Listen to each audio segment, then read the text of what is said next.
이제 230쪽이네요. 걷는 일에는 5가지 미덕이 있다. 5가지란 무엇인가?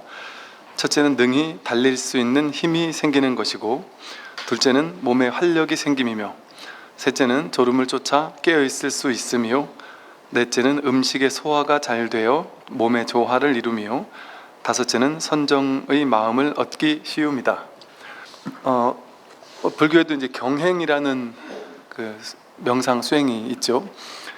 보통 그 이제 절집안의 명상에 하는 것이 어느 땐가 막 오래 앉아서 버티는, 그래서 막 10시간이든 20시간이든 막 오래오래 앉아 있는, 이제 이것이 명상을 잘하는 사람들은 이제 그렇게 되는 것처럼 이렇게 뭐 되는 경향도 없잖아 있는데, 과거에 보면은 이제 명상이라는 것은 보통 이제 학교 수업도 그렇듯이 우리 옛날에 45분 수업하고 한 10분 쉬었듯이 보통 명상도 40-50분 명상을 하고 또 한 20분 이렇게 좀 경행을 한다거나 좀 쉬고 그러거든요. 그래서 그냥 막 버티듯이 몇 시간을 이렇게 뭐 그것이 정석이 본래는 아니죠. 그래서 남방불교도 보면 이렇게 앉아서 좌선을 하면 반드시 또 몸을 풀어주기도 하고 또 이게 졸음도 방지하고 다양한 측면에서 경행을 많이 했었죠. 이 걷는 것 자체가 이제 상당히 뭐 몸에도 좋고, 우리 여기 경전에서도 말하듯이 뭐 달릴 수 있는 힘이 생긴다. 더 이제 사람이 걷지 않고 운동을 하지 않게 되면 금방 몸이, 이제 우리 나이가 되면 이제 조금씩 점점 몸이 안 좋아지잖아요. 운동을 안 하면 안 할수록. 그래서 이게 걷는 것 더 큰 힘이 생기고 또 몸에 활력도 생기고, 또 특히나 이제 앉아서 좌선만 하면 자꾸 졸릴 수가 있는데 그 졸음도 쫓을 수 있고, 또 이제 이게 걸게 되면 이게 발바닥에 뭐 제가 언뜻 들어본 얘기로는 발바닥에 온몸에 뭐 하여간 우리 몸 전체는 온몸에 이렇게 뭐 피도 순환되고 뭐 다 순환이 되는데, 이렇게 많이 걷게 되면 이 발바닥에서 이렇게 자꾸 자극을 주면서 이렇게 뭐 펌핑 작용이 일어나서 이게 뭐 혈액이 막히거나 이런 것들이 뚫어줘서 뭐 순환이 잘 된다, 뭐 이런, 그래 소화도 잘 되고 뭐 이런 얘기를 들었던 것 같아요. 여기도 그런 얘기가 나왔고, 또한 이제 이 공부에서도 선정의 마음을 얻기 쉽다 그랬어요. 오래 걷게 되면 이제 뭐랄까 이제 동일한 동작을 반복하면서 그냥 계속해서 이렇게 걷게 되다 보니까, 저도 이게 걷는 공부, 걷는 수행을 좀 많이 권장을 하는 이유가 이제 법문 듣기도 좋죠. 걸을 때 이제 귀에 뭐 이어폰이나 뭐 골전도 이어폰 같은 거나 귀가 아픈 사람들은 꽂고 그냥 산행을 하면 한 2시간, 3시간, 4시간, 5시간 이렇게 산에 올라가면, 보통 이제 명상도 명상 한번 해야지 하고 딱 앉았다가 자유의지로 앉게 되면 한 10분, 20분, 30분 앉았다가는 아니 설거지도 해야 되는데 뭐 청소도 해야 되는데 뭐 저녁도 준비해야 되는데 하고 막 금방금방 그만두기 쉽잖아요. 근데 이제 뭐 산책을 하거나 산에 뭐 여하튼 산을 좀 오르거나 이렇게 걷게 되면 한 몇 시간 정도 이렇게 아예 이렇게 길을 걷게 되다 보니까 딴 생각을 안 하게 되죠. 딴 생각을 안 하게 되고 거기 그냥 딱 집중할 수 있는 어떤 힘이 생기고, 그래서 이 법문 듣기 가장 좋은 게 걸으면서 법문 듣는 것 같아요. 이렇게 산길을 홀로 걸으면서, 요즘에 특히나 이제 뭐 어싱 이래가지고 맨발로 걷기 좋은 이제 곳들을 뭐 지자체 같은 데서도 많이 만들고 막 조례도 만들고 그러더라고요.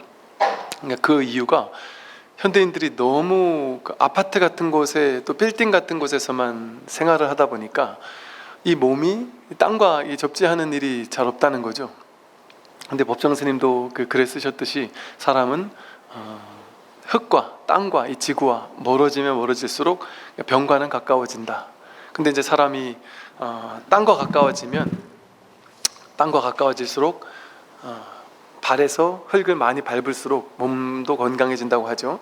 근데 저도 이렇게 맨발로 걸어 보면은 처음에만 조금 따갑고 그랬으면 불편한 감이 있지, 이게 한 10분 넘어가면 이게 금방 적응이 돼서 뭐 그냥 종일 걸어도 사실 괜찮은 게 금방 이게 적응이 되거든요.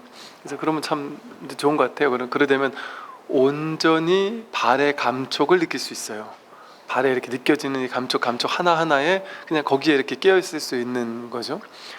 그리고 또 법문을 듣다가 한 번씩은 귀에서 이어폰도 빼고, 그리고 그냥 들려오는 이 자연의 소리를 그냥 한번 온전히 느끼고, 그냥 그 소리와 아무런 해석 판단 없이 풀벌레 소리, 또 바람 부는 소리, 서걱이는 소리, 이 모든 소리를 그냥 아무런 생각과 해석과 판단하지 않고 그냥 그 소리와 함께 그냥 있는 거예요. 거기 그냥 있는 거죠. 그리고 이렇게 걸을 때 느껴지는 이 감촉, 여기에 그냥 이렇게 있는 거예요. 그리고 그걸 그냥 느껴주는 것이죠. 그리고 보이는 것들도 생각하고 해석하고 판단해서 아, 이건 무슨 꽃이고 저건 무슨 잎이고 뭐 어디가 예쁘고 아름답고 이런 생각 딱 내려놓고 그냥 그렇게 있을 때, 우리가 일상에서는 늘 스마트폰, TV, 요즘에 액정 중독이라고 그러더구만요.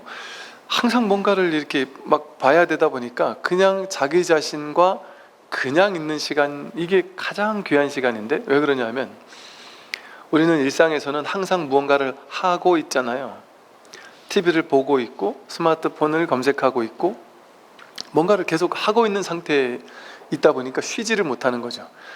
그러니까 이 컴퓨터도 좀 딱 전원을 꺼줘야 이게 열기가 좀 식혀지듯이, 근데 사람은 잘 때 빼고는 그냥 쉬지를 못하는 거예요. 근데 잘 때조차 낮에 너무 번잡하게 이게 머리가 돌아가다 보니까 잘 때도 그 연장으로 온갖 꿈을 꾸게 되죠.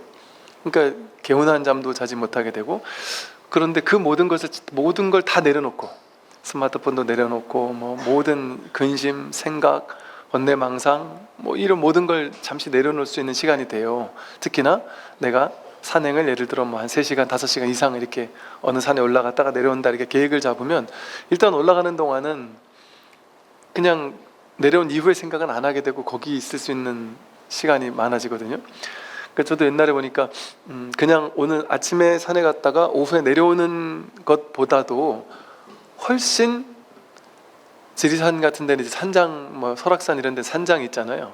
산장에서 그냥 산장 예약을 해가지고 한 2박 3일, 3박 4일 이렇게 산에가 있기로 하고 산으로 가잖아요.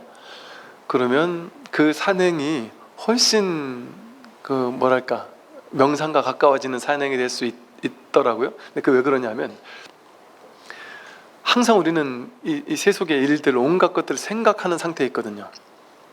근데 아침에 산에 가더라도 잠시 그 기간만이라도 좀 생각을 내려놓을 수 있지만, 이게 한 2, 3일 산에 가겠다라고 생각하면 아예 내가 이제 올라가는 순간 앞으로 한 2, 3일 동안은 다 잊고 그냥 이 산에만 있겠다 하는 마음으로 보통 가잖아요.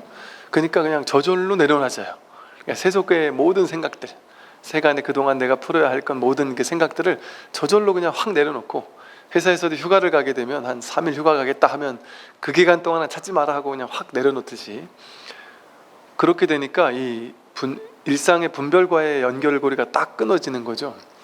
그러니까 더 쉽게 그 자연과 하나 되는 시간, 온전히 그 자연과 이렇게 하나 돼서 그걸 느끼고 누리고 만끽하고 그 자리에 그냥 온전히 있을 수 있는 시간, 그 시간이 되더라는 거죠. 그런데 그 시간이 중요한 이유가 뭐냐 하면 자연 속에 그냥 있을 때, 생각을 익히지 않고 그냥 있을 때, 그냥 걸을 때 그 감촉, 그냥 있을 때 들리는 그 소리들, 보는 그 봄, 그것이 진짜 자기거든요. 그게 진짜 자기의 본래 면목이거든요. 그것이 나와 둘이 아니게 그냥 나의 진실을 드러내고 있단 말이에요. 온전히 자기 진실이 드러나는 순간이란 말이죠.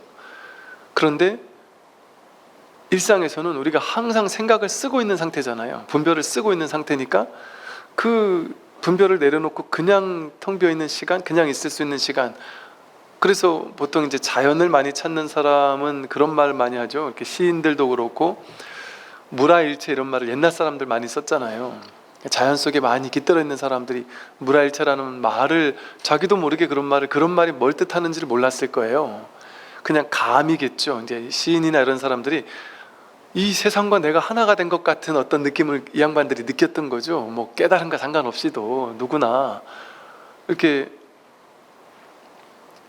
지리산도 그 하루 이틀 걸어갔다가 그 장터목 산장에서 자고 새벽에 이제 그 천왕봉인가? 그 올라가면 거기 이제 막 그 아침 해가 떠오르고 그 밑에 운해가 막 쫙 깔릴 때 그때 탁 사람들이 생각이 멎거든요. 생각이 딱 멈추고 그냥 봄의 상태? 아무런 생각을 하지 않아요. 저절로. 그냥 입이 딱 다물어진 상태에서 생각이 딱 끊어진 상태에서 그냥 그 황홀경 속에 그냥 있는 상태? 그걸 나중에 이 글을 쓰는 사람은 생각해 보니까 무라일체인 것 같다.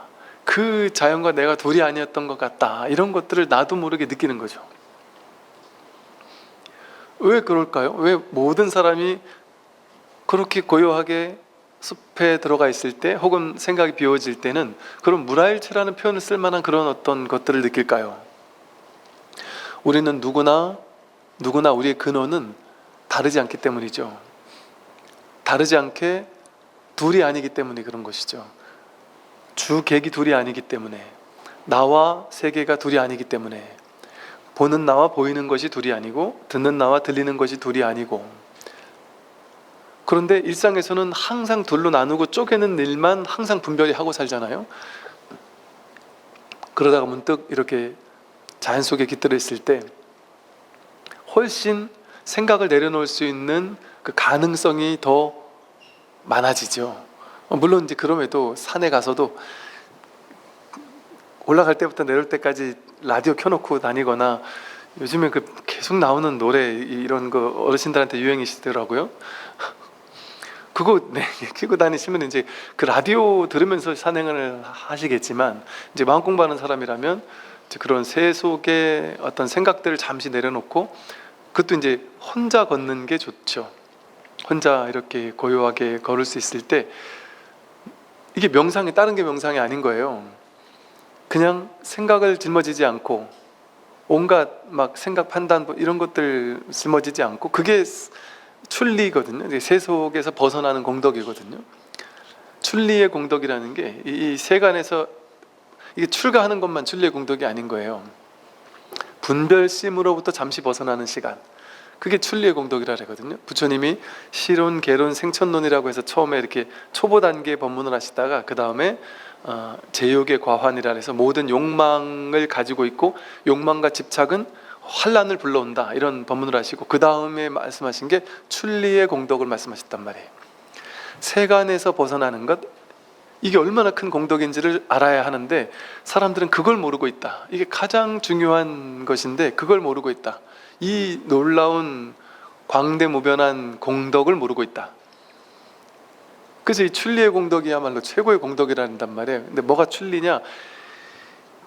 벗어난다는 거거든요. 현실의 어떤 분별 망상에서 벗어나는 공덕이에요. 그래서 이게 산이나 자연을 이렇게 느끼고 만끽하고 누릴 때, 그럴 때 나도 몰라요. 사람들이, 이게 어르신들이 퇴직하고 나서 자꾸 산을 가잖아요. 그 본인이 왜 자꾸 산에 가는지 몰라요. 근데 나도 모르게 그동안은 평생 살면서 그냥 돈 뭐 하면서 이렇게 성공 이렇게 살다가 이제 좀 시간이 남고 하니까 나도 모르게 자연이 그리운 거죠. 자기가 자기의 근원을 그리워하는 거예요. 그게 바로 삼귀의의 정신이거든요. 내가 돌아갈 곳은 본래 불법승, 내가 바로 부처고 내가 바로 자기가 법이거든요. 그리고 그것을 그리워하는 마음이 승이란 말이에요. 스님이 아니고 그 불법승 삼보가 자성삼보로 자기에게 구족되어 있단 말이에요. 근데 세간에서는 그거를 접촉하기가 쉽지 않으니 이렇게 좀 자연 속에서 걷는 것을 통해서, 그런 사람들 많아요. 저한테 그런 얘기하는 사람들 정말 많아요.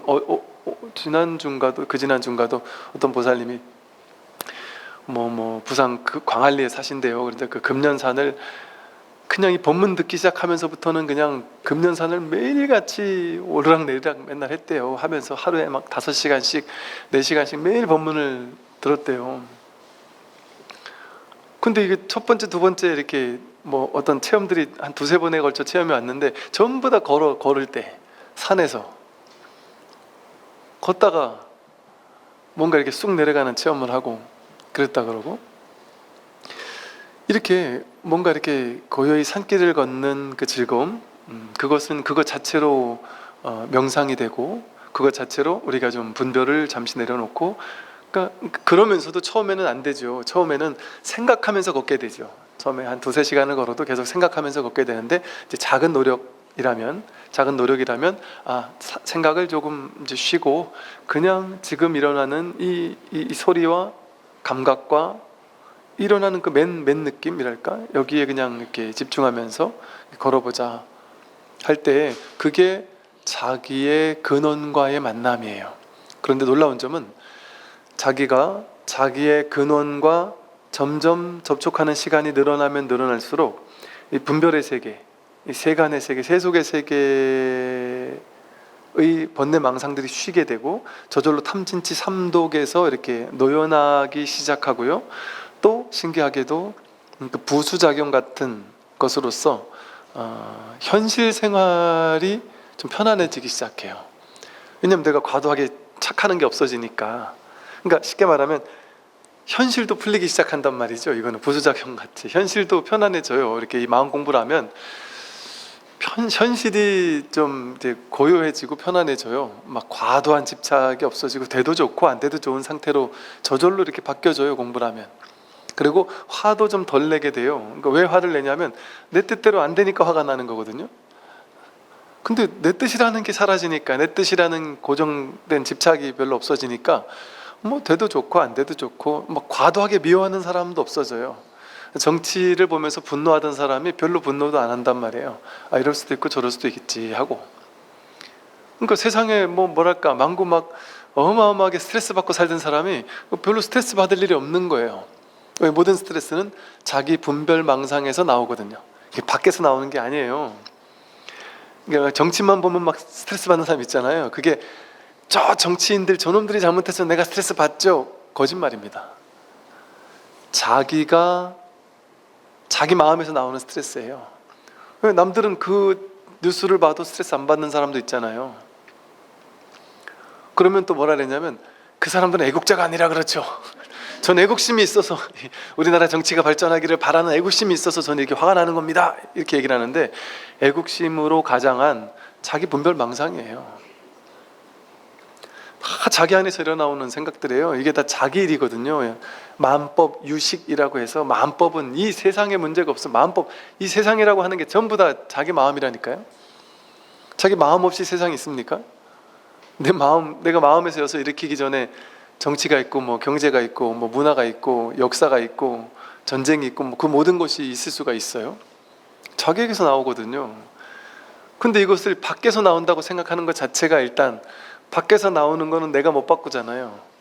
힘없는 사람으로 전락해버리는 거예요. 아, 이 모든 것이 자기 문제구나를 알게 되면 놀라운 힘이 나에게 주어지죠. 세상을 바꿀 수 있는 힘이 나에게 있었구나. 나는 세상에 종속된 존재가 아니구나. 자기 주인공을 딱 확인해버리면 모든 문제가 사라지잖아요. 세상의 모든 문제가 사라진다니까요. 우리가 세상의 수많은 일들을 없애기 위해서 막 이것도 바꿔야 되고 저것도 바꿔야 되고 할 게 많은데, 그거 얼마나 할 수 있을까요? 우리가 죽도록 노력해봐야. 뭐 그것도 해야죠. 하긴 해야 되는데, 그거 해야 이거 다 바꾸기가 쉽지가 않아요. 죽을 때까지 해도 하나 바꾸는 것도 쉽지가 않아요. 어떤 정치인이 너무 나쁜 사람이었다. 그 사람 하나 바꾸려고 막 그 사람 탄원 운동하고 뭐 끌어내리려고 막 기를 써서 내가 10년 동안 죽도록 노력해가지고 겨우 끌어내렸다. 난 성공했다 하겠지만 그 10년 동안 막 그렇게 했는데, 그 사람은 한 10년 하면 정치 많이 했잖아요. 그쯤 되면 이제 내려올 때쯤 돼서 내려온 걸 수도 있단 말이에요. 그러니까 내가 그 에너지 낭비를 그 바깥 세계가 실제라고 생각하면 실제가 아닌 이 공허한 망상의 허상과 싸운단 말이에요. 내가 그 허상과 싸우는 거예요. 그 실상과 싸우는 게 아니고. 그러니까 평생을 그러고 싸우는 사람들이 얼마나 많습니까? 얼마나 많은 게 아니죠. 우린 다 그러고 사니까. 그래서 이 마음을 깨닫는다라는 것이 이 세상을 구제하는 일인 거죠. 그래서 그 좋은 방편으로 이렇게 걷기, 저절로 오래오래 걷다 보면 처음에나 생각이 많이 일어나지 한참 계속 오래오래 걷다 보면 저절로 생각이 멎어요. 그래서 모르겠는데 제가 이제 히말라야 갔을 때 그 느낌이 그랬던 것 같아요. 이렇게 그냥 오래오래 계속 걷다 보니까 2주, 3주 뭐 계속 걷다 보니까 뭐 할 게 없어요. 뭐 아무 할 게 없잖아요. 그냥 산 보는 것밖에 없어요. 아무것도 하는 게 없어요. 그러니까 배고프면 아무데나 들어가서 뭐 시켜 먹으면 되는 거고, 졸리면 또 자면 되는 거고, 그러니까 아무 할 일이 없이 그냥 걷잖아요. 그럴 때가 참 말로 표현할 수 없을 정도로 너무나 좋았어요. 근데 그럴 준비가 안 돼 있는 사람이 그냥 가면 내 태어나서 이렇게까지 심심한 여행은 처음이었다, 내가 왜 여기 온지 모르겠다, 이제 그런 사람도 있겠죠. 왜? 너무 심심하니까. 뭘 하고 싶은 사람한테는 히말라야처럼 심심한 게 없죠. 아무것도 할 게 없으니까. 자기와 만나는 일이고, 이 고요함과 만나는 일이고, 그냥 그 심심함 그 속으로 들어가야 될 준비가 돼 있는 사람만이 그 즐거움을 느끼겠죠. 그 다음에 보면요,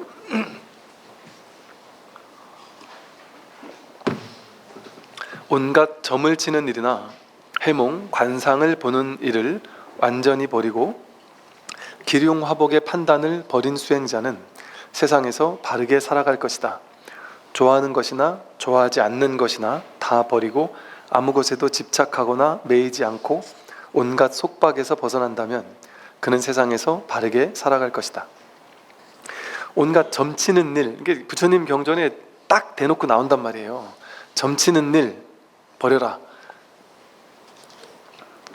해몽, 꿈 해몽 이거 하지 마라 이랬단 말이에요. 우리 되게 꿈 해몽하고 싶어 하잖아요. 꿈 해몽 이거 버려라. 관상 보는 일, 우리 관상 보고 손 보고 오만 거 보러 다니잖아요. 그런 거를 완전히 버려라. 완전히 버리고 기륭화복의 판단을 버린 수행자, 그는 세상에서 바르게 살아간다.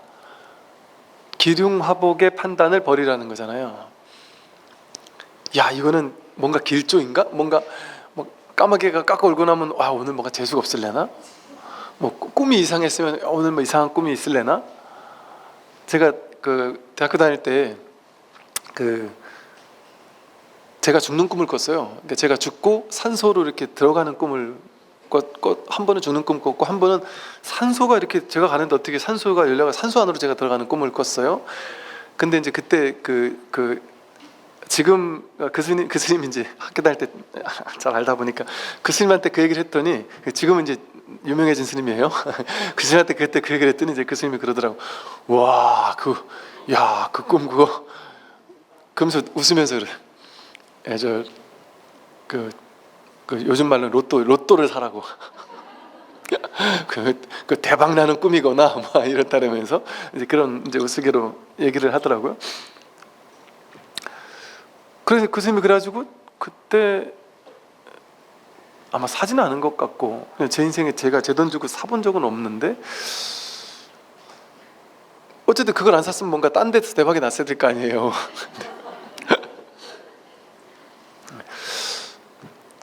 근데 이제 어떤 그런 꿈이 뭔가 강렬한 꿈들이 있고, 그게 조금씩 뭐랄까 이렇게 사람들마다 좀 맞을 수도 있어요. 당연히 맞을 수 있죠. 그리고 뭔가 어떤 강렬한 삶의 변화가 시작될 때 어떤 뭔가 메시지처럼 어떤 꿈들이 이렇게 꾸어질 수도 있죠. 당연히 그런 일이 있을 수 있어요. 그런데 중요한 건 뭐냐면, 그런 것을 자기가 어떻게 생각하냐면, 나는 약간 뭔가 좀 영적인 사람인가 봐. 난 이 꿈이 잘 맞아. 내가 역시 내가 수행을 많이 하니까, 공부를 많이 하니까, 마음 공부를 많이 하니까 뭔가 꿈으로 나한테 착착 메시지가 탁탁 떠. 이렇게 생각하면서 그것이 수행의 결과라고 생각하는 거, 그게 결코 공부인으로서 하지 말아야 될 거예요. 수행을 많이 하면 내가 예민해지고 어떤 이렇게 민감해져서 어떤 거를 좀 빨리 알아차린다. 남들을 딱 보더라도 그 사람이 나쁜 사람이 좋은 사람인지가 이렇게 탁 와닿는다. 꿈을 꾸면 그 꿈이 뭔가 뭐 이렇게 착착 맞는다. 그게 내가 영적으로 식이 맑아져 가지고 오는 현상일 거야. 이렇게 생각을 하고 이렇게 해석을 하면서 거기에 의미부여를 하면서 내가 공부를 잘하고 있구나. 그게 병이에요, 병. 그러니까 그렇게 생각을 안 하고 흘려보내면 병이 아닌데 그럴 수도 있는 거예요. 이럴 수도 있고 저럴 수도 있고. 그래서 그냥 내려놓으면 그게 이제 그냥 원래 공부하다 보면 그런 뭔가 감에 맞을 수도 있고 뭔가 예민해질 수도 있고 다 일어날 수, 온갖 일들이 일어날 수 있어요. 근데 그걸 어떤 공부의 진척이라는 기준으로 세워버리면 그게 없어지면 내 공부가 또 잘못됐나 이렇게 생각할 수 있잖아요. 그러니까 그런 걸 내려놔버리면 그게 뭐 그냥 그럴 뿐인데 그거를 자기가 그러면서 의외로 많더라니까요. 신기하게 자신이 뭔가 잘 맞는다고 자기가 식이 맑아서 그렇대요. 그걸 공부의 진척 그 유무로 이렇게 본단 말이죠. 근데 그거는 그렇게 하는 사람에게는 좀 강하게 말한단 말이에요. 그거는 공부의 진척을 알려주는 게 아니라 공부가 완전 미끄러지고 있다라는 걸 표현하는 거다. 이렇게 얘기를 하면 충격을 받아요. 근데 일부러 약간 그런 얘기를 한단 말이에요. 거기 빨리 벗어나라고. 그게 뭔 상관이 있길래 그 꿈꾸고 그거 좀 맞는 게 뭔 의미가 있다고. 다 망상 속에서 일어나는, 분별 속에서 일어나는 거잖아요. 그러니까 내려놓는 게 가장 좋단 말이에요. 현실에서 뭔가 뭘 자꾸 뭐가 맞고 뭐 이래 하더라도 그냥 속으로 혼자 그냥 쓱 한번 생각 뭔가 그런 이런 많은 거지. 저도 옛날에 이제 막 한때는 뭐 뭔가가 이렇게 있을 때마다 이렇게 어떤 강렬한 꿈도 꾸고 그랬었는데 희한하게 뭐 또 좀 잘 맞는 것 같기도 하고 막 이랬었어요. 근데 우리 그런 거 똑같은 거예요. 어떤 스님이 기도 수행을 열심히 하고 있을 때는 막 그냥 새들도 와서 공양을 올린다. 새들이 와가지고 막 먹을 거 갖다 놓고 가더라는 거죠. 왜 수행 열심히 하는 걸 왜 새들이나 중생들이 갔다가 스님들이 옛날에 그랬다래요. 어떤 스님이 지리산에서 공부를 하는데 한 번 산에 앉아가지고 좋은 곳에 앉아가지고 이렇게 숲에 앉아서 이렇게 참선해 들면 어떨 땐 막 진짜 몇 시간 가는 줄도 모르고 앉아 있는데요. 그러면 그 마을 사람들이 이래 보고는 야, 저분은 진짜 저렇게 오래 앉아 있는 거 보니까 지금 부처님인갑다 하고 앞에다 먹을 것도 갖다 놓고 그 새들도 갖다 놓더라는 거죠. 왜 사람이나 새들이나 모두 다 모양의 세계에 사는 존재들이잖아요. 모양에 사는 세계를 사는 존재들은 모양을 중요시해요. 오래 앉아있고 수행 잘하는 것 같고 계율 잘 지키고 겉모양이 훌륭하면 그게 훌륭한 거예요.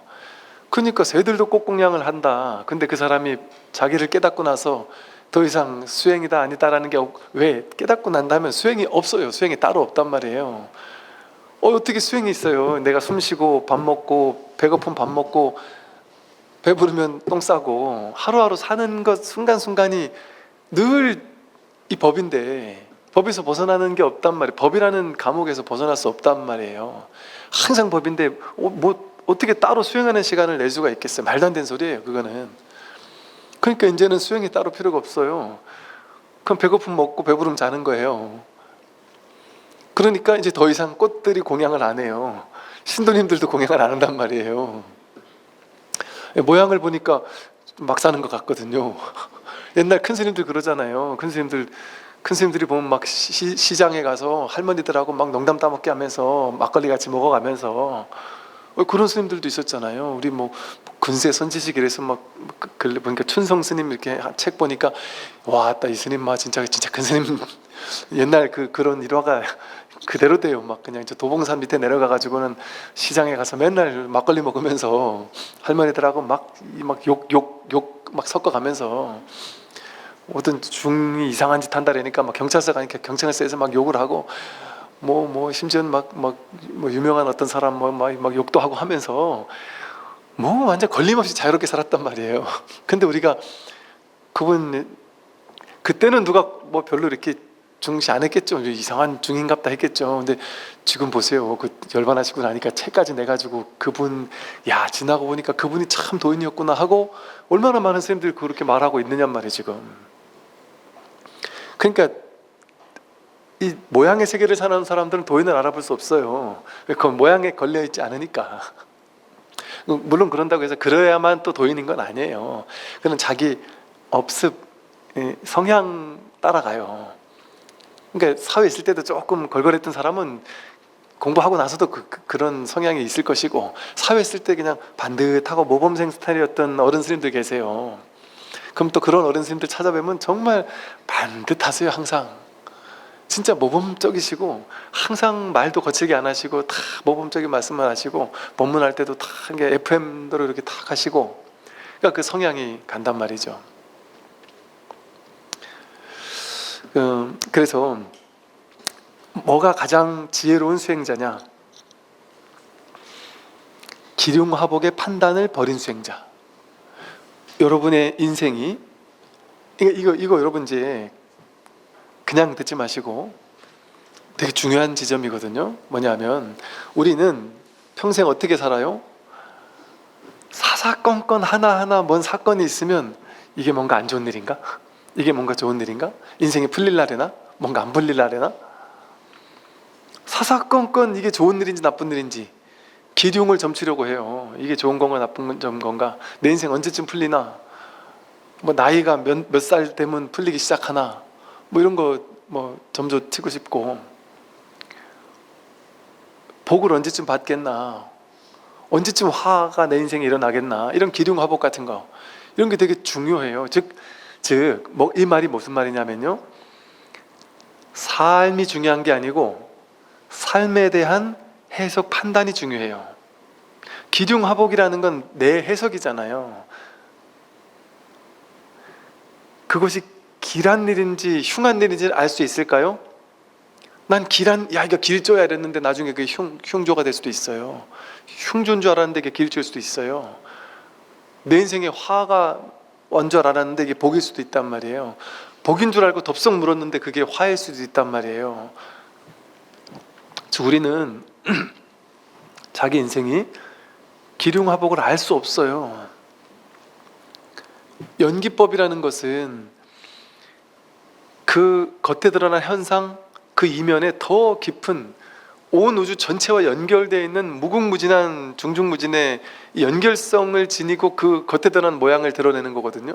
그러니까 마치 이렇게 빙하, 뭐 바다에 떠 있는 빙하 같은 게 하나 요만큼 떠 있을 때, 겉으로 봤을 땐 배가 멀리서 보면 요만한 빙하가 있는데 그 밑에를 보면 막 거대한 빙하가 있다 그러잖아요. 그와 같이 겉에 드러난 현상 있잖아요. 드러난 일들, 사건 사고, 내 인생에 좋은 일이 벌어지고 나쁜 일이 벌어지고 이런 온갖 일들, 그거는 그 밑에 더 큰 복잡다단한 무궁무진한 연기적인 관계가 얽혀 있어서 그것이 뭘 증명해 주는 건지를 알 수 없습니다. 알려고 하는 것은 어리석음이에요.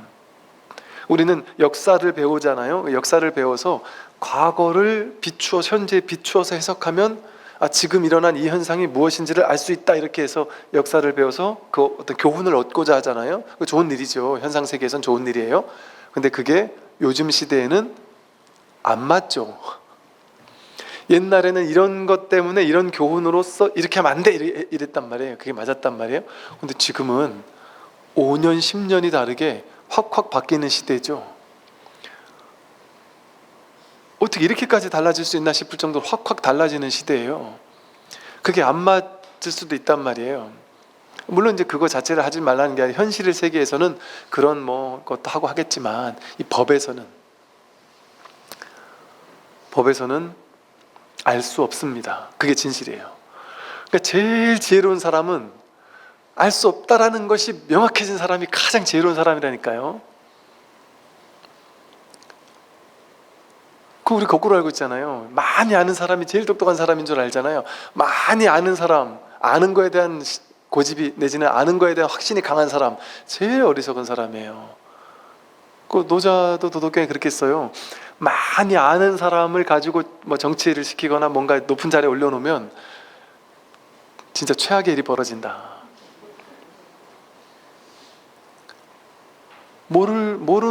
모르잖아요. 사실은 어떻게 알 수가 있겠어요. 우리가 모른단 말이에요. 이게 근원을 얘기하는 거예요. 그럼 스님이 현실에서 그럼 모르고 살란 말이에요? 저를 그럼 막 바보같이 살라는 얘기예요? 그 얘기 아니에요. 현실에서는 판단하고 분별하고 할 거 다 하란 말이죠.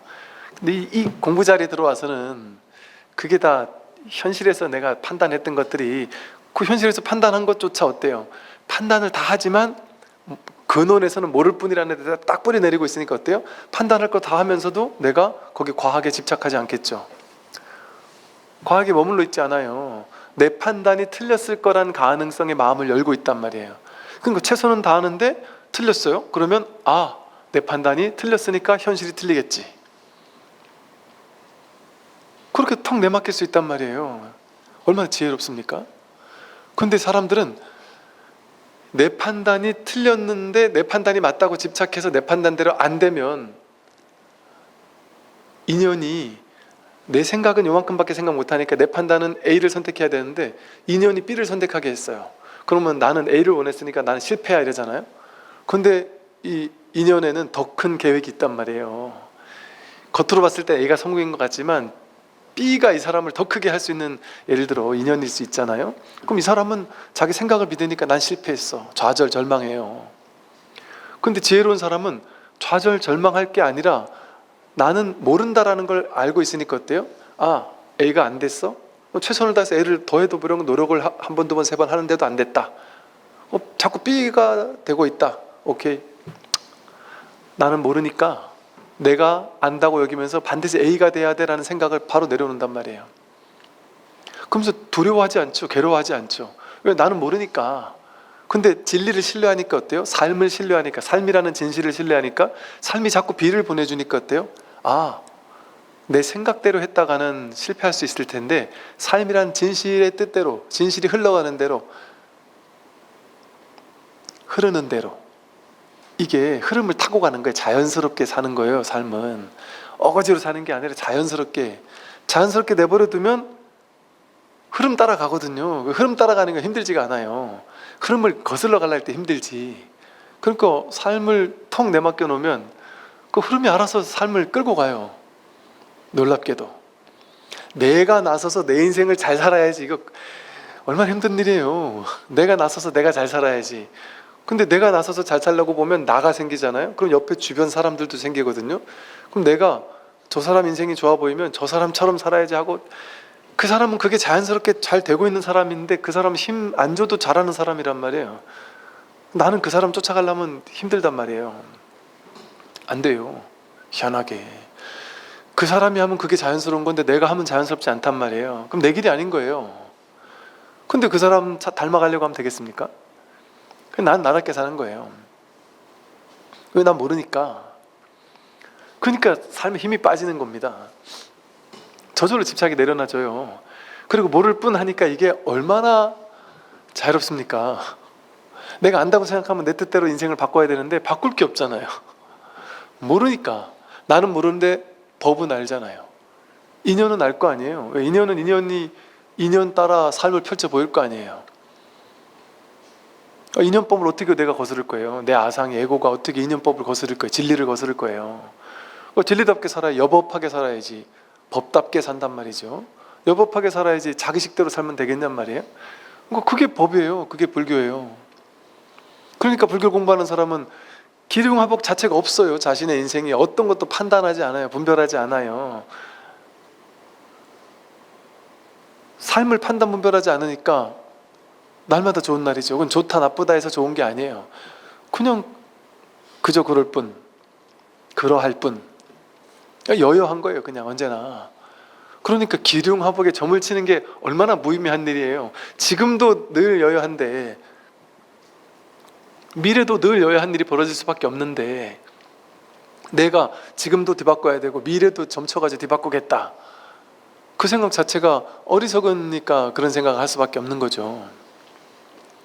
그러니까 이렇게 기륭화복을 판단하려고, 분별하려고, 자신의 인생 난 잘 살았나? 나는 못 살았나? 그 내가 잘 살았나 못 살았나는 분별만이 판단하는 거예요. 분별만이. 자기 분별이 자기 인생 잘 사는지 못 사는지 판단하고요. 남들의 분별이 자기 필터를 가지고 나를 판단해요. 남들이 자기 분별도 이게 지혜가 아닌데 남들이 자기 망상의 분별 가지고 나를 판단하는 거에 내가 왜 휘둘려요? 나는 내 분별도 감당하기 힘든데 남의 분별까지 스트레스 받으면서 휘둘릴 필요가 없잖아요. 그러니까 남들이 나한테 뭘 하고 욕을 해도 오케이, 그럼 냅두는 거예요. 그냥 그건 자기 생각이지, 자기 분별이지. 거기에 뭐 끌려갈 필요가 없는 거야. 그냥 아예 내 분별만 신경 쓰기도 지금 버거운데, 이것도 소화가 안 되는데 남의 분별까지 내가 막 끌려다닐 필요가 없다. 그러니까 이게 바로 무분별지거든요. 무분별지. 분별하지 않는 데서 오는 게 바로 진짜 지혜인 거예요. 그러니까 내맡겨지죠. 저절로 집착하지 않게 되죠. 화를 내지 않게 돼요. 화낼 일이 없으니까. 그게 지혜예요. 그게 탐진치 삼독의 소멸이고, 그게 열반이에요. 그러니까 숭산 스님 같은 분이 오직 모를 뿐, 그게 최고의 화두다. 왜? 모를 뿐이다. 단지불의 시집견성. 다만 모르는 줄 알면 그게 견성이다 이랬단 말이에요. 제누 스님은 모르는 줄 몰라가지고 어리석은 거예요. 그 세상 사람 모두가 이렇게 똑똑한 것만 찾아 나서고, 아는 것만 찾아 나서고, 분별만 찾아 나서는데, 정말 지혜로운 사람은 이 모른다라는 진짜 지혜, 무분별지, 여기에 딱 뿌리 내리고 있기 때문에, 말로 이렇게 좀 쉽게 표현을 한다면, 그런 사람은 겉으로 봤을 때, 그래서 옛날에 선사 스님들 어록에 이렇게 써 있어요. 지난 시간에도 나왔죠. 남들이 나를 보면 바보 멍청이라고 생각할지 모르지만 법을 아는 사람들은 안다. 이게 얼마나 지혜의 길인지를 안다. 남들은 바보 멍청이라고 할 수도 있단 말이에요. 분별에 끌려다니며 살지 않으니까, 그냥 턱 내맡기고 사니까, 큰 편케 사니까. 근데 이게 지혜의 안목에서 봤을 때는 그게 가장 위대한 지혜고, 그렇게 살았을 때 내가 힘쓰지 않는데, 애쓰지 않는데, 막 기를 쓰지 않는데, 기를 쓰지 않으니까, 유의 조작하지 않으니까 아무것도 안 일어날까요? 부처님은 그 모든 유의 조작을 확 쉰 분이잖아요. 근데 여러분, 인류 역사 속에서, 저도 들은 얘기예요. 세계 역사, 인류 역사, 세계사 전공한 세계적 석학 교수들이 모여서 전 세계 최고의 인물들 등수를 한번 매겨보자. 여러 가지, 당대에 얼마큼 성공했느냐, 얼마나 인품이 훌륭했느냐, 모든 것들을 다 해가지고 등수를 매겼는데, 압도적으로 석가모니 부처님이 1등 했대잖아요. 2등이 아쇼카 왕이었대요. 그만큼 여러분, 종교 교주 중에 당대에 성공한 사람이 붓다밖에 없다는 얘기가 있거든요. 당대에. 보통 죽고 나서 이제 그분이 성인이었네 이러잖아요. 근데 부처님은 신기하지 않아요? 부처님은 당대에 16개 나라가 있었는데, 그 모든 나라를 걸으면서 다 교활했는데, 가는 곳마다 왕들이, 임금들이 부처님의 법문을 듣고 부처님께 절을 져주고, 가는 곳마다 장자들이, 요즘 말로 하면 회사 사장 회장님들이, 왜냐면 부처님 그 당시 이제 그 전법의 길을 여행을 갈 때 이렇게 그때 이제 상업 교류하고 이렇게 상업하는 사람들이 이렇게 그런 루트로 같이 다니잖아요. 그러니까 그 상업하는 사람들, 경제인들하고도 많이 친했단 말이지 부처님이. 그리고 돈 많이 버는 사람들이 부처님 막 절도 지어주고 많이 했단 말이에요. 그러니까 한 나라에서만 성공한 게 아니라 수많은 나라에 곳곳에 서로 부처님을 모셔가려고 하고, 부처님 그냥 우리나라에 왔다가 가주기만 하세요. 막 가뭄이 너무 오래 계속돼가지고 너무 힘드니까 그 왕이 회의를 했는데도 도저히 나라에 막 역병이 들고 아무도 안 오려고 하고 난린 거예요. 그러니까 부처님 그냥 우리 마을에, 우리 나라에 왔다가만 가시도록 어떻게 좀 막 보냈어요. 막 왕자들 사절단을 보내고 막. 그래서 근데 그럼 가는 길에 잠깐 들려갈게요 하고 이제 그 마을에 들려갔단 말이에요. 근데 운이 좋았겠죠 아마. 아니면 부처님의 법력일 수도 있고. 부처님이 딱 가자마자 갑자기 이제 역병이 딱 끝나고, 이제 막 그렇게 기다리던 막 비가 내리기 시작하고, 그 인연이 되려고 하니까, 부처님은 그 당대에 성공을 할 인연이 되려고 하니까 어때요? 당대 성공을 할 인연이 되려고 하니까 그런 것까지 받쳐준단 말이에요.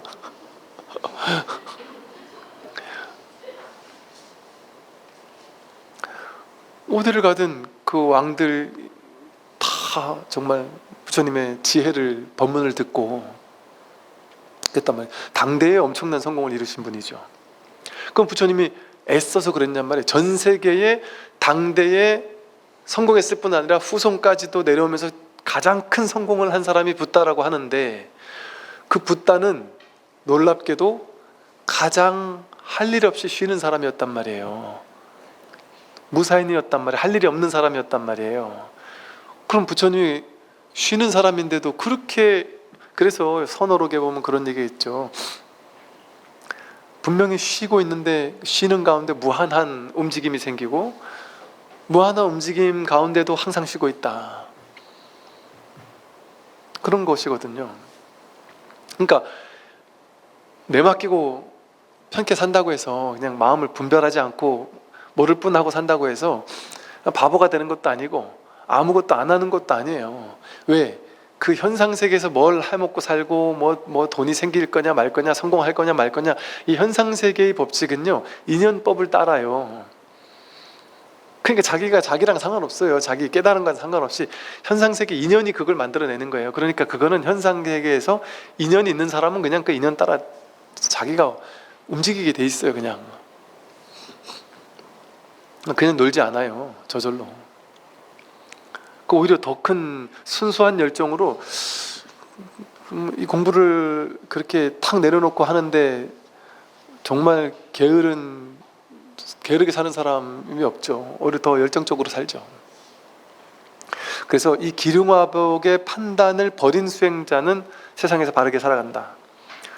좋아하는 것이나 좋아하지 않는 것이나 다 버리고, 이게 핵심이에요.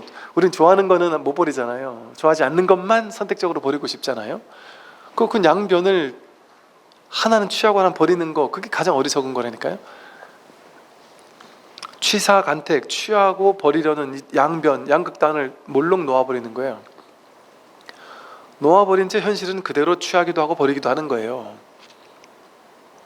즉 여러분이 놓아버리지 못하면서 왜 자꾸 놓으라 그러세요 하면서 무슨 말 하냐면, 저는 제가 지금 지난 몇십 년 동안 얼마나 이렇게 성공하려고 얼마나 애썼는데, 제가 이렇게 큰 사업체를 읽었는데 이걸 다 놓아버리란 말입니까?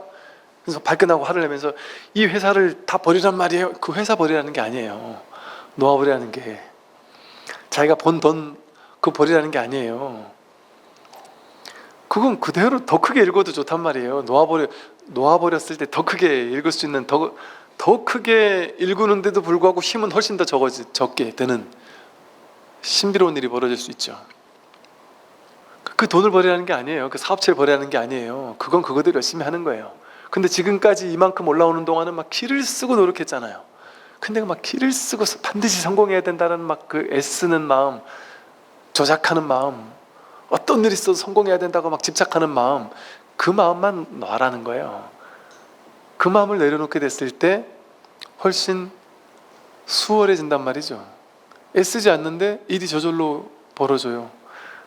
그래서 어느 한 해에 몰라보게 막 승승장구를 하는 사람들이 있거든요. 이렇게 시절 인연이 탁 맞아떨어지면, 그게 맞아떨어지는 그때에는 어떻게 이런 일이 있을 수 있지? 약간 꿈 같은 일이 벌어져요. 남들한테 얘기하면 절대 안 믿을 거라고 할 만한 일들이 벌어져요.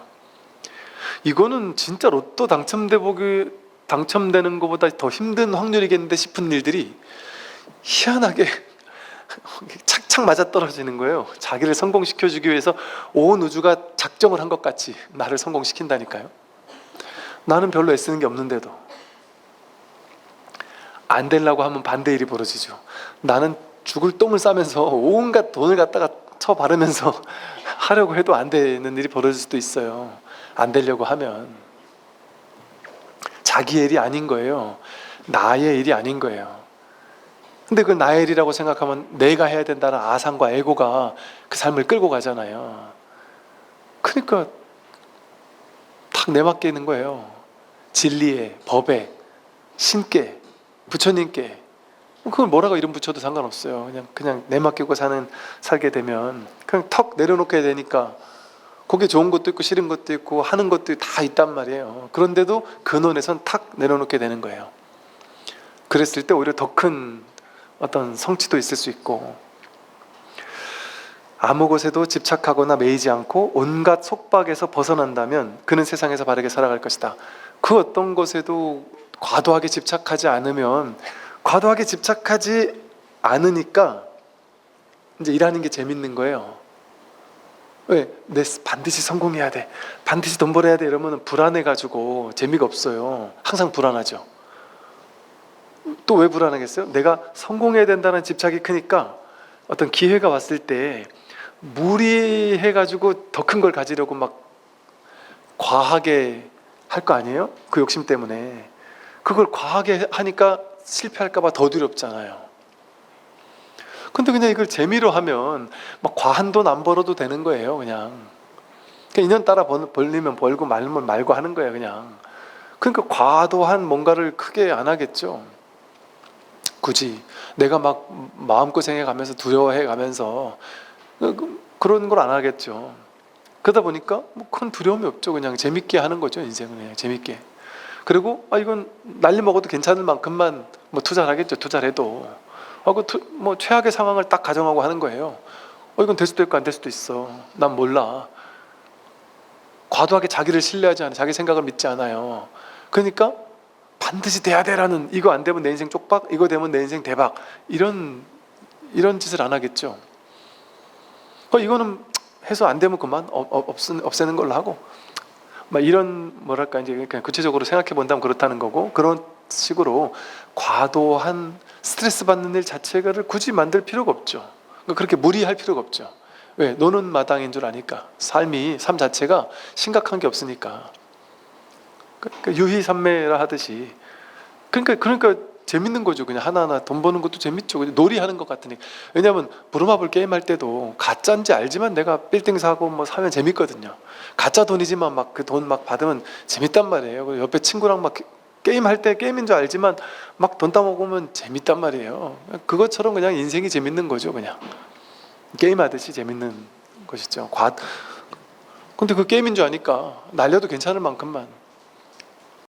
그 다음에 보면 사람이 점쟁이가 되어서 많은 사람을 그릇되게 꿰어 재물을 구한다면 이 죄로 말미암아 지옥 속에서 한없는 고통을 받아야 하고, 지옥 생활이 끝난 다음에는 그 죄로 인해 악업의 몸을 얻고 태어나 계속 고통을 받게 될 것이다. 즉 보세요. 점쟁이가 되는 게 문제가 아니라, 점쟁이가 되는 거는 뭐 딴 말 없어요. 점쟁이가 되어 가지고 많은 사람을 그릇되게 꿰어 가지고 그 사람에게 재물을 구하려고 한다면 그게 잘못됐다는 거죠.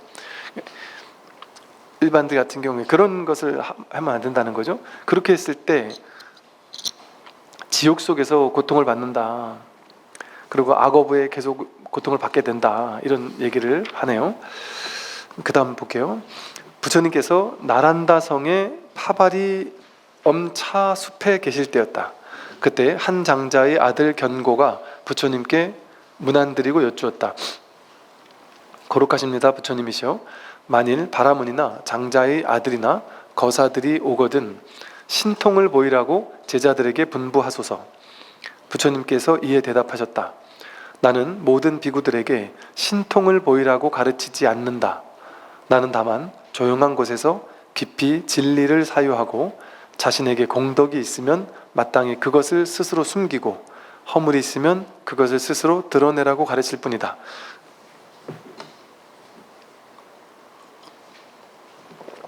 이렇게 주변에서 막 신통을 이렇게 보이라고 혹은 보이게 하라고 이렇게 했을 때 부처님이 했던 말씀이세요. 이것처럼 부처님은 제자들에게도 그렇고 당신도 그렇고 신통을 전혀 중시하지 않았고, 뭐 신통을 보여야 한다고 하지도 않았고, 아마도 여러분 아함경 니까야 같은 경전도 우리가 뭐 글자 그대로 100% 부처님 말씀이다 이렇게 믿을 수 없죠. 당연히. 왜냐하면 경전이 문자로 만들어진 것 자체가 부처님 열반하시고 나서 한 200~300년? 짧아도 200~300년 훨씬 지난 후에 만들어졌고, 그러다 보니까 그거를 100%라고 아마 우리가 믿을 수 없을 것이고, 한 부처님 열반 이후에 부파불교 시대였잖아요. 그 부파불교 시대에서 온갖 부파들에서, 온갖 지역을 기반으로 한 부파들에서 저마다 부처님 가르침을 암송하고 있었고 외우고 있었고, 그것을 외워서 전래하고 전래하는 과정에서 이제 약간의 다양한 좀 이렇게 가미가 되었을 가능성도 우리가 무시할 수 없잖아요. 그럴 수 있는 가능성이 있어요. 그리고 또 다양한 연구들에서 보면 이를테면 부처님이 그 겐지스강 유역에 계셨잖아요. 근데 저쪽 인더스강 유역에 있는 그 서북 인도 지역이 저 뭐 그리스 로마 뭐 이란 이쪽에 하고 항상 교육이 많았던 곳이니까 알렉산더가 들어왔을 때도 그 지역까지 막 들어왔었고 그쪽 사람들이 막 그리스 사람들 와서 지배도 하고 그랬었거든요. 그래서 완전 동서의 어떤 교역로 같은 가장 세계적으로 그 뭐 문화라든지 뭐 교육이라든지 이런 모든 것의 중심지였던 거에 쉽게 말해 잘 나가던 핫한 동네였단 말이에요. 그래서 부처님 당시도 그랬어요.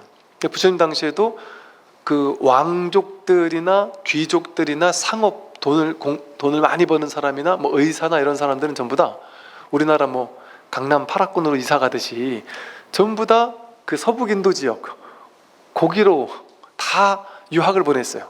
그래서 그 지역에 유학을 가면 그 인도 16개국에 있는 모든 왕자들 뭐 또 장자들 뭐 경제인들 회장님 아들들 뭐 이런 사람들이 다 거기 모여서 공부를 했었단 말이죠. 그러니까 그 지역이 우리도 뭐 대치 이러면 강남 대치동 이러면 막 프라이드가 있듯이 자기네들 프라이드가 있듯이 그 사람들이 어마어마하게 인도에서는 프라이드가 강했던 도시란 말이에요. 근데 부처님이 여기서 태어나야 되는데 부처님이 저쪽에서 태어나셨단 말이죠. 그러니까 이제 그게 좀 질투도 나고 해서 저런 부처님이 태어나게 만들어준 데는 부처님의 전생이 중요했다. 당대에 부처님이 태어난 건 뺏겼어요. 그러니까 부처님 전생을 지네가 가져온 거예요. 그 전생은 부처님 여기 사셨어.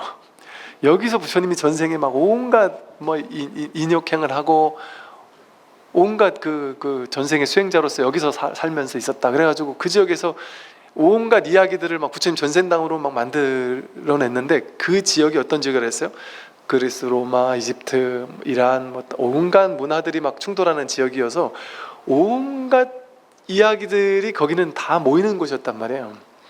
그러니까 그 전생담 가운데는 동서고금에서 들어봤을 법한 서양에서 이야기도 들어봤을 법한 이야기도 있을 수 있고 그래서 여러분 교회도 그러고 절도 그러고 어느 종교나 다 이렇게 뭔 어떤 이야기들을 가만히 들어보면 또는 우화 같은 거 들어보면 뭔지 모르게 비슷한데 한 끗만 조금씩 다른 그런 희한한 비슷비슷한 우화들이 많아요. 그러니까 이제 어떤 그런 식으로 하다 보니까 뭐 전생당 같은 것도 그렇게 만들어졌을 것이다라고 이렇게 주장을 한 학자들이 이렇게 있단 말이죠. 이제 뭐 나름 이렇게 의의가 있을 수 있을 것 같아요. 이제 그런 식으로 부처님의 신통 같은 것도 그렇게 이제 후대에 가면서 좀 뭐 만들어지지 않았을까 뭐 이런 식의 생각을 좀 해보게 돼요. 이제 그래서 부처님은 그렇게 직접 본인이 막 그렇게 신통을 보이거나 제자들에게 신통을 보이게 하거나 이러지 않았단 말이죠. 항상 부처님은 신통을 가르치지 않았고 신통을 중요시 여기지 않았고 그런 걸 하지 않도록 이끄셨어요. 다만 조용한 곳에서 진리를 사유하도록 했죠. 오로지 진리를 사유하도록 했고 또 율장의 정신에서는 우리 자자와 포살이라는 거 있잖아요. 그래서 스님들은 자자와 포살이라고 해서 스스로 스님들끼리 모여서 한 지역에 있는 스님들이 모여서 자신의 허물을 잘못한 것을 고백하고 계율을 어긴 것을 고백하고 대중들이 함께 그것을 용서해주고 그렇게 해서 자신의 허물은 드러내고 그러나 이제 남들이 허물한 것은 스스로 드러내기 전까지 내가 뭐라 해야죠? 까발리지 않는 걸 원칙으로 했단 말이죠. 왜? 본인이 그렇게 스스로 드러낼 수 있는 기회를 주기 위해서 아마 그랬겠죠. 또 부유함은 구할 때에 많은 괴로움을 겪어야 하고 얻고 나서는 지키느라 또한 괴로움을 겪어야 하고 잃고 나면 또한 근심하게 되어 괴로움을 겪어야 한다. 부유함이란 이런 세 가지 괴로움을 가져올 뿐 전혀 참된 즐거움이란 없는 것이다. 이렇게 부유함, 이게 돈이라는 거는 벌 때 얼마나 힘들어요. 벌 때 힘들고 벌고 나면 이제 끝난 것 같지만 벌고 나면 그걸 지켜야 되잖아요. 이걸 지키려니까 또 얼마나 힘들겠어요. 그 지키려면 또 그 내가 돈을 벌어서 빌딩을 하나 세웠다. 그 세울 때가 얼마나 힘들겠어요. 근데 세우고 나면 이제 그 관리하려면 1층부터 10층까지 빌딩 관리하는 사람들 월급 내줘야 되죠. 그럼 뭐 문제 생기면 또 고쳐줘야 되죠. 뭐 온갖 그 지키는데 또 돈이 엄청나게 들잖아요. 그리고 또 그걸 또 잃을까봐 근심 걱정이 들다가 또 잃고 나면 또 얼마나 괴롭겠어요. 잃고 나서 또 괴롭고 이게 이렇게 벌 때도 괴롭고 지킬 때도 괴롭고 잃을 때도 괴롭다. 이렇게 세 가지 괴로움을 가져온다. 전혀 참된 즐거움이란 없는 것이다 라고까지 말씀을 하시는데, 뭐 즐거움도 있겠죠, 그죠? 그 가정에서. 예. 근데 이렇게 부유함이라는 것도 우리는 이런 측면에는 별로 이렇게 주목하지 않죠. 부유하게 되면 좋다, 좋은 측면만 자꾸 이렇게 생각을 하고 살죠. 근데 이게 사람을 금방 늙게 만들죠.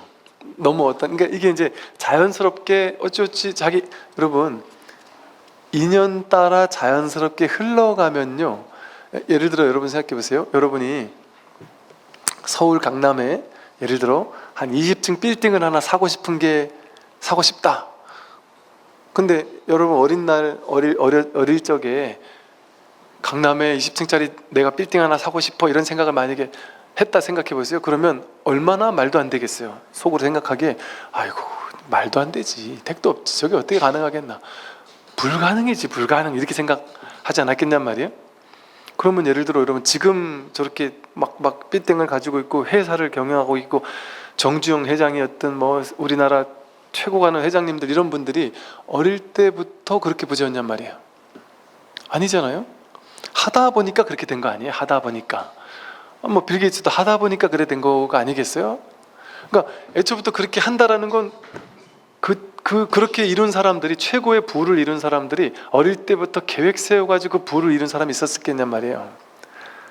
상상을 못 하는 거예요. 아예 상상도 안 되는 거죠. 그런 부를 얻겠다라는 생각을 어떻게 하겠어요? 못 하는 거예요. 근데 어떻게 된 거예요? 그냥 하다 보니까,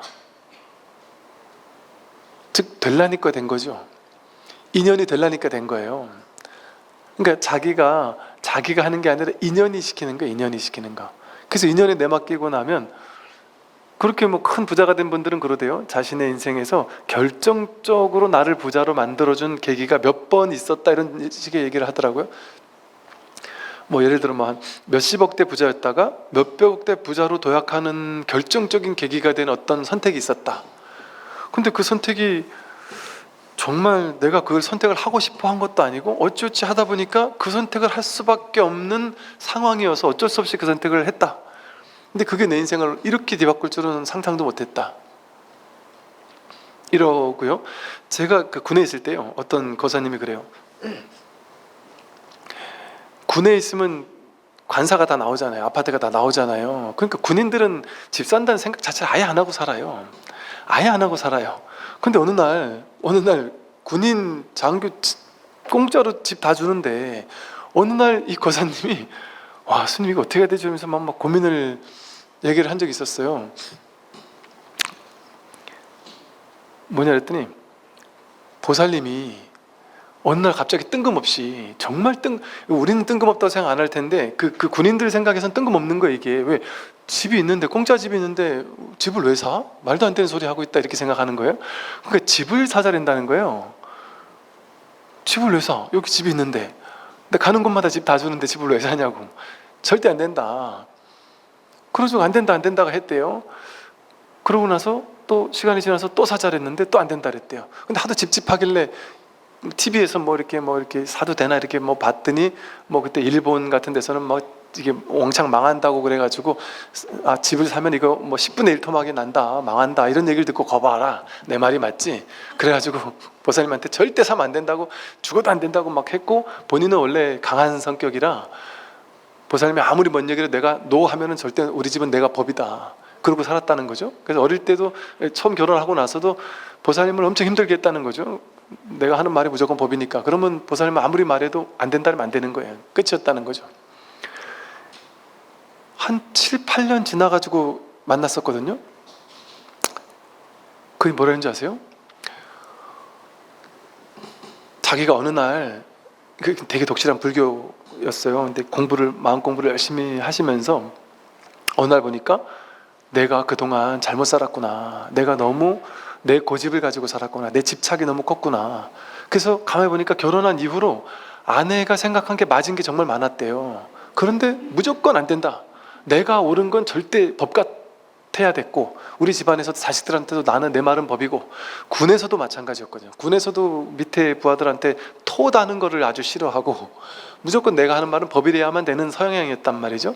그런데 이 마음 공부를 하면서 그게 내 집착이었다라는 거를 정말 절절하게 느끼는 순간이 있었다는 거예요.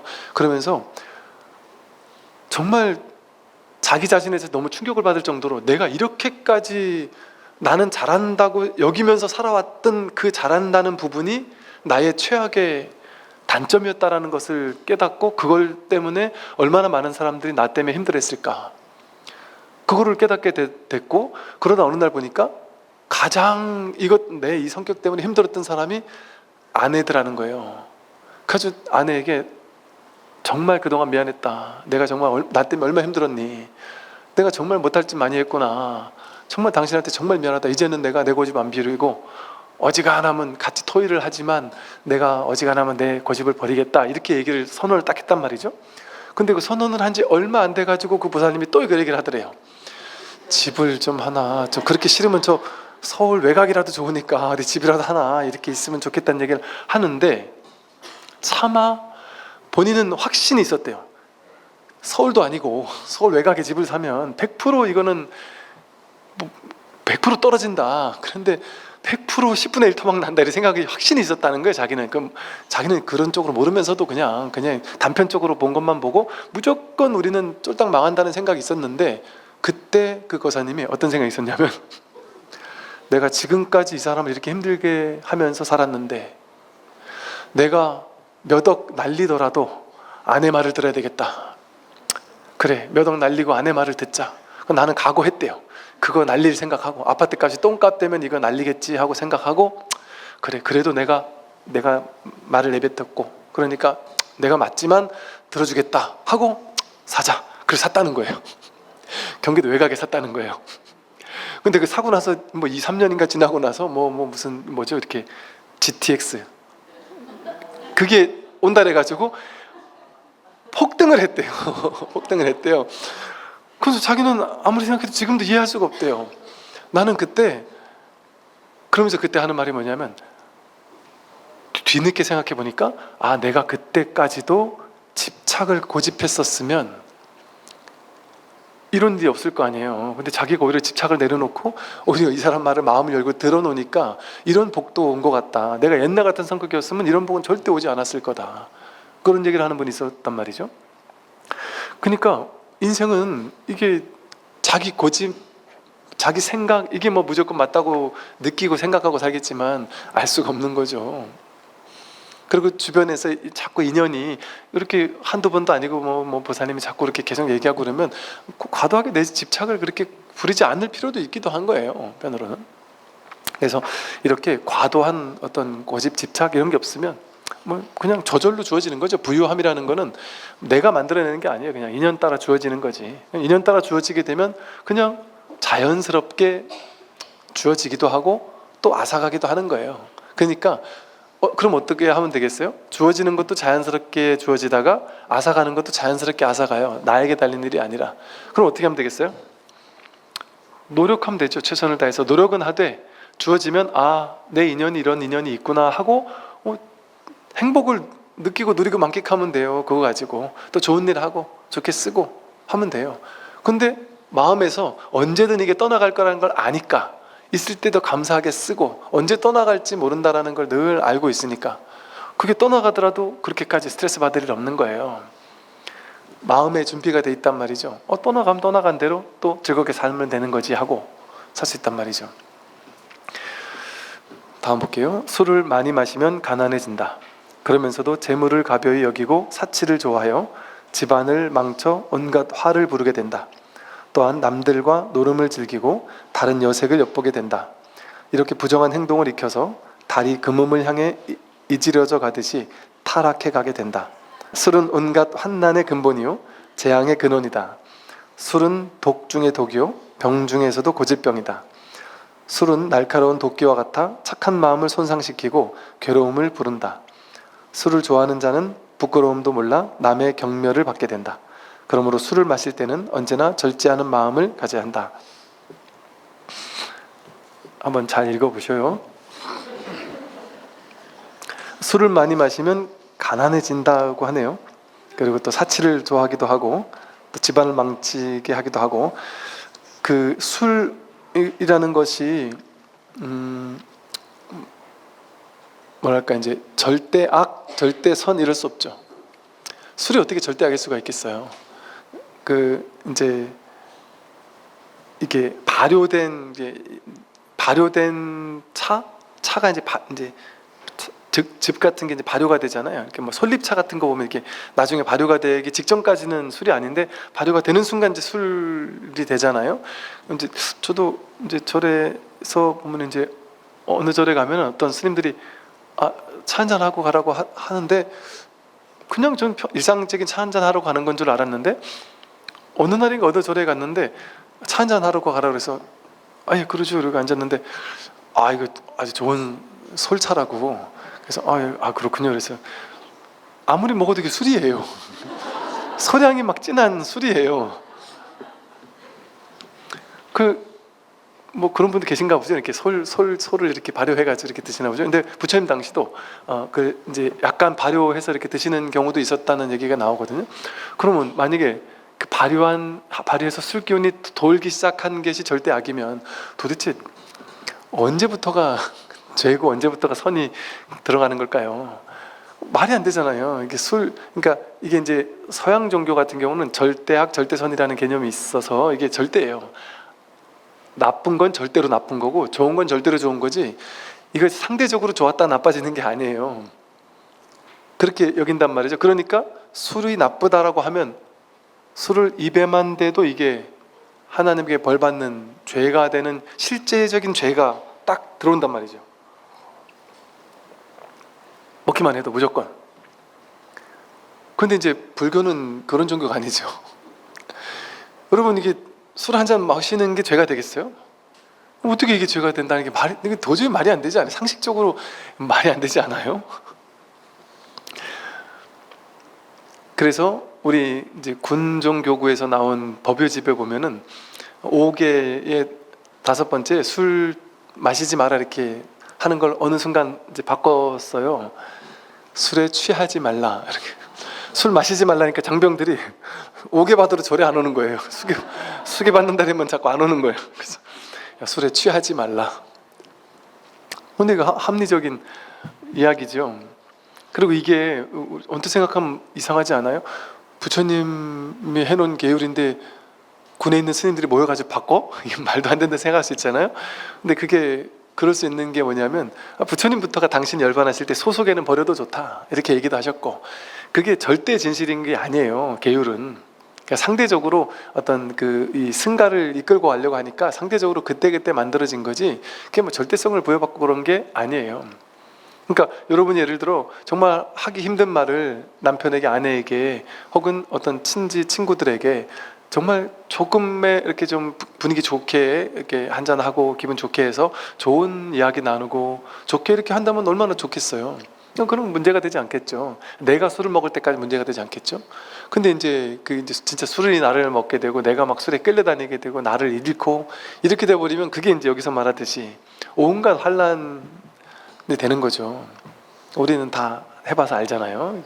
과도하게 먹었을 때 막 그냥 내가 쓰러졌는데 어디 쓰러진지도 모르고 눈을 떴는데 어디 막 길가에 일어나 있고 막 어디가 들어가자고 안 해본 사람처럼 그렇게 쳐다보십니까? 전 대학 다닐 때 술을 먹을 때까지는 기억이 나는데 그 이후에 기억이 안 나는데 항상 눈을 뜨면 학교 동아리방 같은 데가 자고 있더라고요. 그 어느 날인가 동아리방 문을 다 잠가놨단 말이에요. 그런데도 동아리방가 자고 있어요. 그 신기해서 친구들한테 물어보니까 그 개구멍을 알아가지고 희한하게 그걸로 맨날 들어가 거기가 잤다고. 불교 학생이 동아리방 가 맨날 잤거든요. 죽음에 이르렀을 때에도 생사의 분별에 집착하지 않으면 평생을 쌓아온 업장이라도 소멸할 수 있다. 일생을 수행했을지라도 임종에 이르러 생사에 집착하면 그 수행은 물거품이 되고 오히려 마귀의 포로가 되고 만다. 지금이라도 본래 마음을 깨달으면 다시 번뇌에 물들지 않는다. 죽음에 이르렀을 때 생사의 분별에 집착하지 않는다. 죽음에 이르렀을 때 문득 이 생사의 분별이, 여기서 보세요. 생사의 분별이라는 말을 썼잖아요. 생사가 실제 있는 게 아니에요. 생사는 분별이에요. 분별은 분별심 마음이잖아요. 생한다는 생각, 죽는다는 생각, 태어났다는 생각, 죽는다는 생각, 그 생각이 있을 뿐이에요. 이걸 깨닫는 거예요. 이게 불생불멸의 지혜를 깨닫는 거거든요. 생사의 분별에 집착하지 않는다는 것은 생과 사가 본래 없구나. 늘 말하는 게 이거잖아요. 몸, 마음, 몸과 느낌, 생각, 의지, 의식, 오온이 내가 아니다. 몸도 계속 변해가는 과정인데 어느 변해가는 중에 어떤 거를 나라고 할 것이냐. 느낌 왔다 가고, 생각 왔다 가고, 의지 왔다 가고, 의식 왔다 가고. 내가 50년 전, 30년 전 의식과 지금 의식이 완전 달라졌잖아요.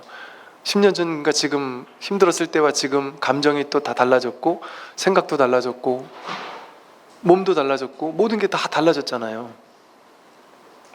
근데 달라지지 않고 늘 그걸 자기라고 알고 있는 놈 하나가 늘 있단 말이에요. 근데 이것은 있다고도 할 수 없고 없다고도 할 수 없어요. 이건 언제 생겨난지도 모르겠어요. 근데 이 불생불멸하는 이거 하나가 진짜 있단 말이에요. 이 보이지도 않고 들리지도 않고 맛볼 수도 없고 만질 수도 없는. 그러나 우리 모두가 이렇게 그냥 확인될 뿐인 이 진실 하나가 우리 모두의 본래 성품입니다. 그래서 일심 한 마음이라고 한 거예요. 이 마음 하나뿐이에요. 마음은 두 개, 세 개, 네 개 마음이 따로 있는 게 아니라. 그러니까 우리는 일심이문이라고 해서 마음은 하나인데, 일심 하나인데 이문 두 가지의 마음인 것처럼 분별이 되거든요. 생멸심과 진여심이에요. 이 진여심은 우리 모두가 한 마음 일심이에요. 진여심에서는 우리 모두가 이 진여심 하나의 마음, 이 마음 하나를 써서 제가 말하고 있고, 이 마음 하나를 써서 지금 듣고 있어요. 여러분이 이걸 듣는 그 마음이 진짜 마음이란 말이에요. 그런데 그거는 하나죠. 둘이 아니죠. 같죠. 다를 수가 없어요. 다 우리 모두 평등한 하나의 마음을 다 같이 쓰고 있단 말이에요. 여기 이 자리에서는 우리가 둘이 아니에요. 불이법이에요. 하나예요. 둘이 아니에요. 이 자리에서는 이 마음은 2500년 전에 부처님이 쓴 마음이 이 마음이란 말이에요. 2500년 전에 부처님이 깨달은 마음이 이 마음이고, 조주 임재 육조 스님이 깨달은 마음이 이 마음이란 말이에요. 우리 모두가 동등하게 한바탕으로 쓰고 있는 마음, 일체 삼라만상이 모든 것이 드러나고 일로 사라지는 이 마음, 이거 하나뿐이란 말이에요. 근데 이거는 있다라고도 할 수 없고 없다라고도 할 수 없어요. 있다거나 없다는 건 분별의 언어잖아요. 이건 분별의 대상이 아니기 때문에, 분별의 대상이 아니니까. 근데 사람들은 이런 분별의 대상이 아니라는 이 개념을 이해를 못하니까 정말 어리석게도 선불교는 부처님은 무아를 주장했는데 선불교는 참나를 얘기한다, 본래 면목을 얘기한다, 본래 면목을 있다고 한다, 그건 무아의 전면으로 어긋나기 때문에 석가모니 부처님의 가르침과 완전 어긋난다라는, 정말 기초도 안 돼 있는 사람이라고 밖에 할 수 없어요. 그거는 사실은. 아니면 선불교, 그러니까 이 중도라는 언어 구조랄까요? 그 중도라는 말로 표현할 수 없는 것을 어쩔 수 없이 말로 표현할 수밖에 없는, 그래서 승의제와 세속제를 얘기할 수밖에 없었던 그 중관에서 그 구조를, 그건 완전 기본 교리잖아요. 그 교리를 그냥 머리로만 공부한 사람들인 거예요. 어찌 보면 그렇게 얘기한 사람은 말도 안 되는 소리죠. 불성은 불성이 아니라 이름이 불성일 뿐이거든요. 이게 있다커니 없다커니 할 수 있는 게 아니라니까요. 근데 여전히 불교는 왜 불성을 있다고 하느냐? 언제 있다고 했어요?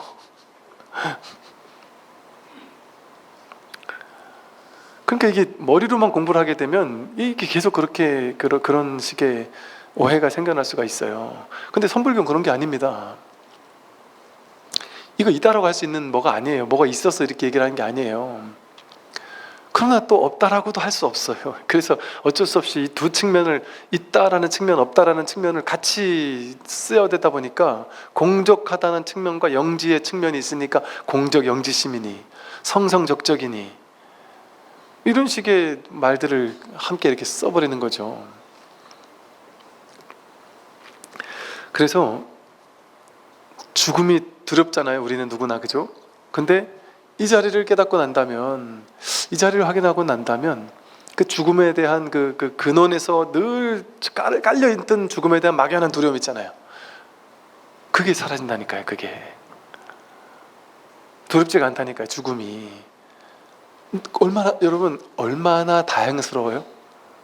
내가 이 죽음이 없구나, 생사가 둘이 아니구나, 죽음이 두렵지 않을 수 있다면 얼마나 안심이 되겠어요? 우리 근원에서 얼마나 안심이 되겠어요? 우리 언제 죽을지 모르잖아요, 누구나. 그러니까 나이가 들면 들수록 점점 더 두렵고 무섭고 막막하고 그렇잖아요. 그러니까 이 마음을 깨달아야 되는 거예요. 자기 마음을. 그래서 이게 이런 말을 써서, 이게 조금이라도 이거 한번 뚫려야 된다, 내지는 이걸 한번 감을 잡아야 된다. 뭐 진원 스님 같은 경우는 해오의 소식이라도 한번 있어야 된다. 아니면 일견에 한번 언뜻 본다, 이런 언뜻 볼 뭐 이러거든요. 일별, 언뜻 볼 별자리 있어요. 언뜻 한 번이라도 이걸 확인 한번 해야 된다 하는 게, 그러고 나면 일단 이 죽음에 대한 근원적인 두려움, 저 밑에 깔려 있는 그 두려움, 그런 게 사라진단 말이죠. 아, 얼마나 다행스러워요. 내가 죽고 사는 존재가 아니었구나. 이 몸을 나라고 여기는 허망한 착각에서만 죽는다라는 망상이 일어나서 죽는다라는 망상의 두려움을 내가 쥐고 있었구나. 나는 태어난 적이 없기 때문에 죽을 수가 없구나. 이 얘의 껍데기야 언제나 변해가는 것이고, 재행무상이고, 성격도 변해가는 것이고, 느낌도 변해가는 것이고, 생각도 변해가는 것이고, 의식 다 변해가는 것이고, 몸도 변해가는 거잖아요. 4개월 전에 피부와 지금 피부는 다른 피부라니까요. 계속 변해가는 거잖아요. 그러니까 진짜 자기가 아니란 말이에요, 이거는. 그러니까 이 진짜 자기는 어떻게 할 수가 없어요. 뭐가 있어야 뭐 어떻게 하죠. 이걸 뭐 죽이든 살리든. 원자폭탄 수조원 개가 터져서 지구가 가루가 되더라도 이 마음은 눈 하나 까딱하지 않는단 말이죠. 그 허공 법신이나 이런 표현을 그냥 비유로 이렇게 쓰고 있는 거예요. 여기는 둘이 없어요. 너와 내가 둘이 아니고, 주객이 둘이 아니고, 이 주객이라는 것은 실제 있는 게 아니라 눈, 귀, 코, 혀, 몸, 뜻이라는 조건이 색성향, 미촉법이라는 조건을 만나서 접촉하게 되면 거기서 안식, 이식, 비식, 설식, 신식, 의식이라는 망상이 일어나는 거예요. 본다라는 의식, 그래서 보니까 좋다, 보니까 나쁘다라는 분별의 안식, 듣고서는 좋은 소리야 나쁜 소리야라는 분별하는 의식, 그 6가지 분별심 의식이 6가지로 나뉘면서 그 분별이 실제라고 느끼잖아요. 근데 그 분별은 실제가 아니라 어떻게 생겨요? 안이비 설신 의가 색성향 미촉법이라는 인연을 만나서 접촉할 때만 임시로 생긴단 말이에요. 그때만. 그러니까 여러분, 엄청나게 충격적인 괴로움이 있어요. 그 생각만 해도 죽을 것 같은 괴로움이 있어요. 근데 평상시에는 그 괴로움이 생각이 안 나죠. 즐거울 때 웃기도 하고 평범하게 산단 말이에요. 그런데 예를 들어 뭐 가족 중에 누가 죽었다거나 뭔가 정말 생각하기 힘들 만한 괴로움이 있다, 그랬을 때 계속 두렵지 않잖아요. 계속 무섭지 않잖아요. 평상시에 잊고 산단 말이에요. 그냥 웃고 뭐 할 거 다 한단 말이에요. 근데 혼자 있을 때나 뭔가 문득 생각날 때나 그때 한번 딱 문득 생각하면 갑자기 또 괴로워져요. 그게 뭐겠어요? 항상 괴로운 게 아니라 안이비설신의 색성의 미축법이 접촉해야만 괴롭죠. 안이비설신의 하는 의식이 색성의 미축법하는 법이라는 거는 모든 대상을 얘기하거든요. 생각할 수 있는 모든 대상, 모든 것들, 이 의식이 안입이 서신 의하는 의근이 법경, 그때 내가 잘못했지, 내가 죽을 수도 있지, 내가 사랑하는 사람이 먼저 죽었지, 그 생각을 이 법경을 취해가지고 접촉했을 때만 안입이 설신 의식이 일어나는 거예요. 괴로운 마음이 일어나는 거예요. 너무 서글픈 마음이 일어나는 거예요. 그러다가 인연이 달라져서 그 안입이 설신 의가 딴 거를 접촉하게 되면 또 친구들 만나가지고 막 술 한잔하면서 막 온갖 딴 얘기하고 재밌는 얘기하고 막 성공하고 이런 얘기하면 또 즐겁고 재밌단 말이에요. 이렇게 안입이 설신 의가 색상 미촉법을 접촉했을 때의 한정에서 임시로 일어나는 허망한 거예요. 허망한 거. 진짜가 아니란 말이에요. 그렇게 이게 이 18개의 인연을 통해서만 임시로 생겨나는 건데 어떻게 그걸 실제라고 할 수 있어요? 안입이 설신 있지만 색상 미촉 법이 없으면 그런 건 없어요. 법은 있지만 안입이 설신 의가 없어도 그런 게 없단 말이에요. 그런 괴로운 일이 있었어도 내가 그걸 그 생각을 다 잊어버려가지고 기억상실이 와서 기억상실이 와버리면 그런 걸 몰라요. 그때부터는 괴로움이 없어요. 그 사람은 기억상실이 와버리면 분명히 그 사람에게 그런 괴로움이 과거에 있었지만 없단 말이에요. 그러니까 이렇게 안입이 설신의 색상 미촉법이 접촉해서 일어나는 환상, 그게 분별심이거든요. 그러니까 무안입이 설신의 무색상 미촉법, 무한계내지 무의식이 전부 다 주관도 허상이고 객관도 허상이고 거기서 일어나는 의식도 분별심도 허상이에요. 그런데 그 허상인 실제 있지 않은 것이 이 세 가지가 접촉할 때, 인연이 화합할 때만 있는 것처럼 느껴지는 거예요. 그러니까 여러분 보세요. 이것과 이것이 두 개가 있어요. 나무가 있고 이게 있는데 이거 두 개가 접촉하지 않으면, 인연이 화합하지 않으면 아무 일도 일어나지 않아요. 소리가 일어나지 않아요. 전혀. 여기는 소리가 없어요. 접촉하지 않으면 아무것도 없어요. 실체가 없어요. 그런데 이 두 가지가 이렇게 접촉하게 되면 소리가 발생한단 말이에요. 그럼 이 소리가 발생하는 거에 따라서 제가 이렇게 하잖아요.